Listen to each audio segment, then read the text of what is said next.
जान देकर मुतमईन है रहरव हिम्मत शिकन, दूरी ये मंजिल ने पहुंचाया है मंजिल के करीब। आप सभी को होली के इस पावन पर्व की अनेकों अनेक शुभकामनाएं।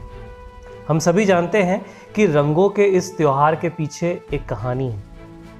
यह कहानी है भक्ति रस की और साथ ही एक जज्बे की, एक जुनून की। यह कहानी है परम भक्त प्रहलाद की, जिसने जब जो ठान लिया तो पूरी कायनात से लड़कर भी उसने अपने भगवान को पा लिया। कठिन रास्तों से होकर अपनी मंजिल को पाने वालों की शख्सियत बेहद खास हो जाती है। लेकिन अगर आज की बात करें तो क्या मेरी तरह आप भी ये महसूस करते हैं कि हम हिंदुस्तानियों की शख्सियत में कुछ अजीब से बदलाव आ गए? हर मुद्दे पर, हर किस्से पर हम इतने भ्रमित से क्यों दिखते हैं?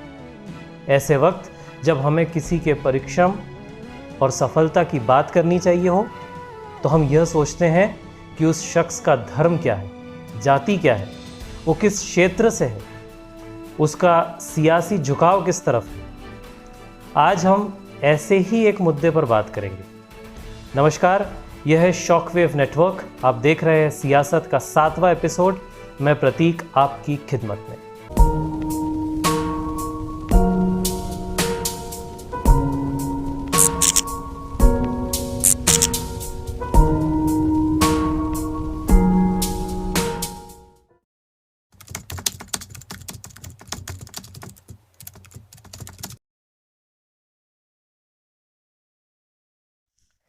दोस्तों, अभी हाल ही में भारत के 67वें राष्ट्रीय फिल्म पुरस्कारों की घोषणा हुई। कोरोना काल होने की वजह से इनमें कुछ विलंब हुआ, लेकिन देर आए दुरुस्त आए। आज के इस एपिसोड में हम आपको बताएंगे कि वो कौन से कलाकार हैं जिनकी झोली में ये प्रतिष्ठित पुरस्कार आए। लेकिन उससे पहले हम आपको बताएंगे कि भारत के राष्ट्रीय फिल्म पुरस्कार दिए जाने की प्रक्रिया क्या है और कौन इनके नॉमिनेशन के लिए योग्य होता है और कौन नहीं। दरअसल भारत में फिल्मों के लिए राष्ट्रीय पुरस्कार की शुरुआत हुई थी सन 1954 में। उस वक्त भारत सरकार की मंशा थी देश में फिल्मों के निर्माण को बढ़ावा देने की, और इसी बात को ध्यान में रखकर इस समारोह का आयोजन किया जाता था। लेकिन इस पुरस्कार की विश्वसनीयता को और बढ़ाने के लिए और इसे सरकारी ढांचे से थोड़ा सा आज़ाद करने के लिए सन 1973 में भारत के सूचना एवं प्रसारण मंत्रालय ने Indian directorate of film festival की स्थापना की। यह संस्था देश विदेश में भारतीय सिनेमा के प्रोत्साहन के लिए काम करती है और साथ ही कई फिल्म फेस्टिवल्स का भी आयोजन करती है। हर साल यह संस्था जूरी सदस्यों का एक नया पैनल बनाती है जो फिल्म उद्योग से ही जुड़े हुए हों। यही सभी जूरी सदस्य राष्ट्रीय पुरस्कार की कसौटी के तहत ऐसी फिल्मों को नॉमिनेट करते हैं जो कि डायरेक्टरेट ऑफ फिल्म फेस्टिवल के दिशा निर्देशों के तहत आती हो।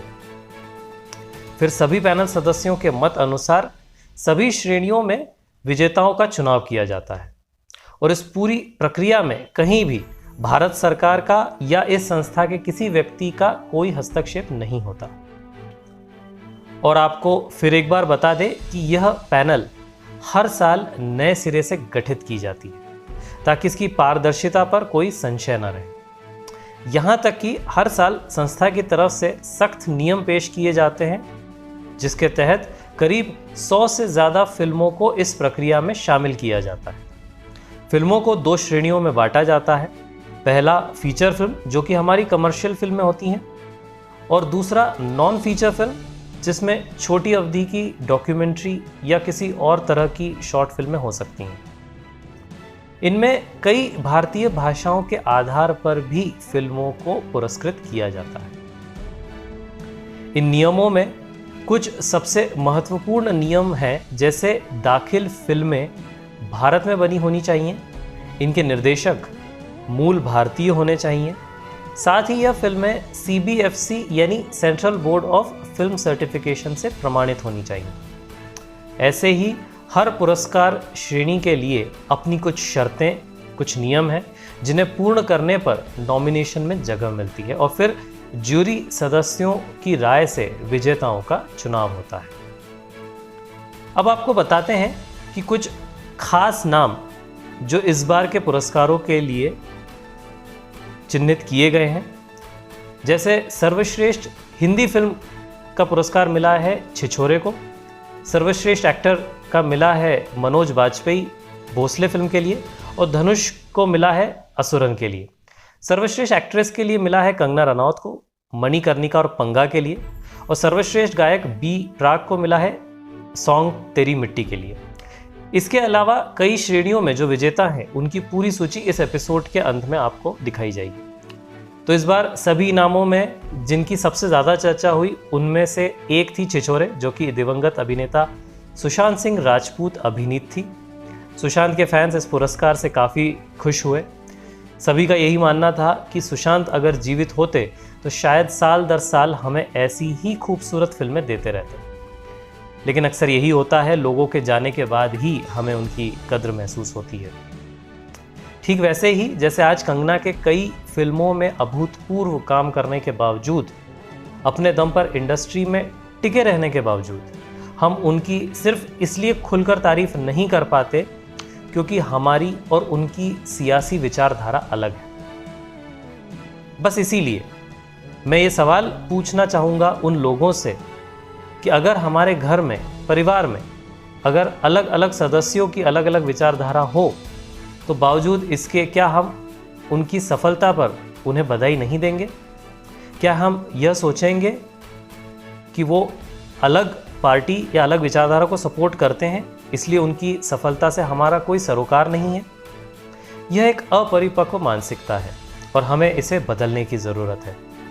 और राष्ट्रीय पुरस्कार हमारा गौरव है, इसका सम्मान करने की भी आवश्यकता है। हाँ, अगर इसके बेहतरी के लिए या इसकी प्रक्रिया को और विश्वसनीय बनाने के लिए अगर आपके पास कोई सुझाव है तो ज़रूर उसे सार्वजनिक तौर पर रखिए। हमारे सोशल मीडिया को अब सिर्फ एक ट्रोल हथियार बनाने की जगह उसे अब एक रचनात्मक साधन बनाने की ज़रूरत है। दोस्तों, आज के एपिसोड में बस इतना ही। अपने सुझाव व शिकायतें हम तक ज़रूर पहुंचाएं। हमसे हमारे सोशल मीडिया हैंडल्स के जरिए जुड़ें। आप हमें ईमेल भी कर सकते हैं। आपके खत हम अपने आगामी कार्यक्रमों में ज़रूर पढ़ेंगे। हमारे वीडियोस को लाइक, कमेंट और शेयर करना ना भूलें, और साथ ही शॉकवेव नेटवर्क के इस यूट्यूब चैनल को सब्सक्राइब करके घंटी बजाएं। आप जुड़े रहिए शॉकवेव नेटवर्क के साथ और देखते रहिए सियासत मेरे यानी प्रतीक के साथ। जय हिंद।